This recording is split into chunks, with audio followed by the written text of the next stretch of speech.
Во Агенцијата за филм има сериозни криминали, кои се потврдени и со увидот што го изврши Министерството за култура. Ова за ТВ Алфа го тврди режисерот Милчо Манчевски, кој додава дека дури 39 проекти добиле средства во висина од 50 милиони денари, а не снимеле филмови, ниту ги вратиле парите. ДФРМ, кој е организатор на фестивалот Браќа Манаки, со години не поднесува финансиски извештаи за истиот. Незаконски се извлекувани средства преку фестивалот Златна рамка.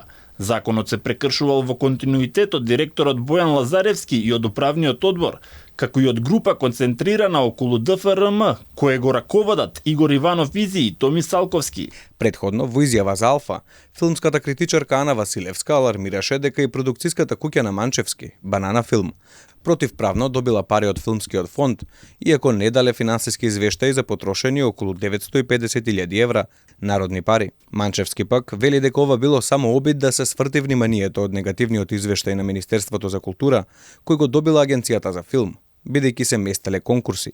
Судир на интереси е констатиран и кај Ана Василевска, која примала исплати во исто време од агенцијата, ДФРМ, медија програмата и Министерството за култура. И додека филмските работници меѓу себе се обвинуваат кој и колку незаконски земал народни пари од Агенцијата за филм, Министерството за култура и натаму ги крие наодите од увидот што беше извршен, иако даде негативно мислење за работата на оваа институција.